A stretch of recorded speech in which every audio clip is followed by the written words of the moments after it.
तैरता हुआ किला जिसकी एक दहाड़ से दुश्मन का कलेजा कांप जाता है। $13 बिलियन की लागत, दुनिया की सबसे उन्नत तकनीक और अमेरिका की सैन्य शक्ति का सबसे बड़ा प्रतीक USS जेराल्ड आर फोर्ड। लेकिन आज पूरी दुनिया में एक ही सवाल गूंज रहा है, क्या दुनिया का ये सबसे शक्तिशाली युद्धपोत ईरान के डर से पीछे हट गया है या फिर ये एक ऐतिहासिक मिशन की थकान के बाद घर वापसी है?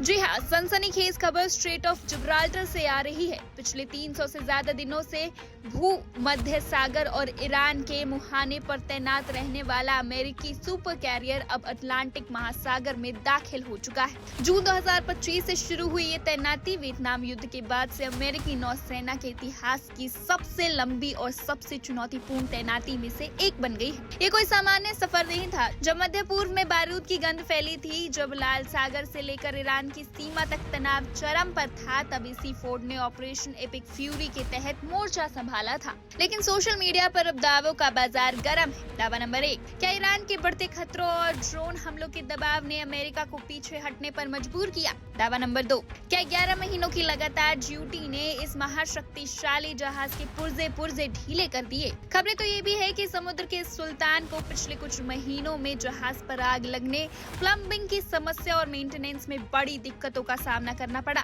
300 दिनों की कड़ी ड्यूटी के बाद चालक दल की थकान भी जवाब देने लगी थी। फोर्ड तो जा रहा है, लेकिन अमेरिका के दूसरे लड़ाकू बेड़े अभी भी वही तैनात है। ईरान इसे अपनी रणनीतिक जीत बता रहा है। अमेरिका का इस पर क्या कहना है, जरा इस रिपोर्ट में जानते हैं।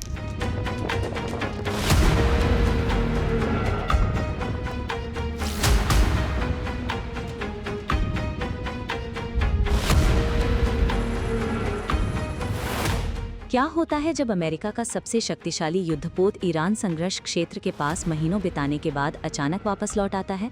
दुनिया का सबसे बड़ा और सबसे उन्नत विमानवाहक पोत USS जेराल्ड आर फोर्ड अब भूमध्य सागर से बाहर निकलकर अटलांटिक महासागर में प्रवेश कर गया है, जिससे आधुनिक इतिहास में अमेरिकी नौसेना की सबसे लंबी तैनाती में से एक समाप्त हो गई है। ये कदम ईरान के साथ बढ़ते तनाव, लाल सागर अभियानों और पूरे मध्य पूर्व में प्रमुख अमेरिकी सैन्य गतिविधियों के महीनों बाद उठाया गया है। लेकिन ऑनलाइन अटकलें एक नाटकीय सवाल के साथ तेज हो गई हैं। क्या ईरान से बढ़ते खतरों के बीच ये सुपर कैरियर इस क्षेत्र से पीछे हट रहा है? 6 मई को शिप स्पॉटर्स और सैन्य पर्यवेक्षकों ने पुष्टि की कि USS Gerald R Ford Gibraltar जलडमरू मध्य के माध्यम से पश्चिम की ओर बढ़ा, आधिकारिक तौर पर भूमध्य सागर छोड़ दिया और नॉर्फॉक वर्जीनिया की ओर अपनी वापसी यात्रा शुरू कर दी। विमानवाहक पोत की तैनाती जून 2025 में शुरू हुई और 300 दिनों से अधिक समय तक चली, जो वियतनाम युद्ध काल के बाद से अमेरिकी विमानवाहक पोत की सबसे लंबी तैनाती में से एक थी। उस दौरान फोर्ड ने कैरिबियन, पूर्वी भूमध्य सागर, लाल सागर और ईरान के पास के जल क्षेत्रों सहित कई वैश्विक हॉटस्पॉट में काम किया। युद्धपोत ने बढ़ते अमेरिका ईरान तनाव के दौरान एक प्रमुख भूमिका निभाई और कथित तौर पर ऑपरेशन एपिक फ्यूरी के तहत ईरानी ठिकानों के खिलाफ हमलों से संबंधित अभियानों का समर्थन किया। विमानवाहक पोत ने वर्षों में इस क्षेत्र में सबसे बड़े अमेरिकी सैन्य जमावड़ों में से एक के दौरान अन्य प्रमुख अमेरिकी नौसेना समूहों के साथ भी काम किया। हालांकि ये तैनाती सुचारू रूप से कोसों दूर थी। कथित तौर पर फोर्ड को समुद्र में लगभग 11 महीनों के बाद जहाज पर आग लगने, रखरखाव में खराबी, प्लम्बिंग की विफलता, चालक दल की थकावट और आपातकालीन मरम्मत का सामना करना पड़ा। अब जब विमानवाहक पोत घर की ओर बढ़ रहा है, ऑनलाइन विमर्श इस कदम को क्षेत्र में अमेरिकी नौसैनिक संपत्तियों के खिलाफ ईरानी खतरों के बाद एक रणनीतिक वापसी के रूप में पेश कर रहे हैं। फिर भी किसी भी आधिकारिक सूत्र ने ये नहीं कहा है कि USS Gerald R Ford Iran से भाग रहा है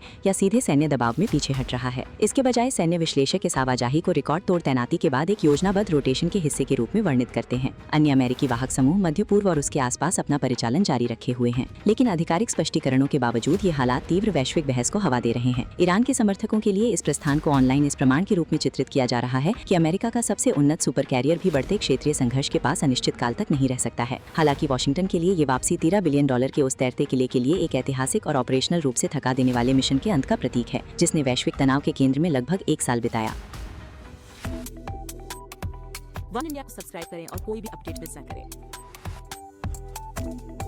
अभी वन इंडिया ऐप डाउनलोड करें।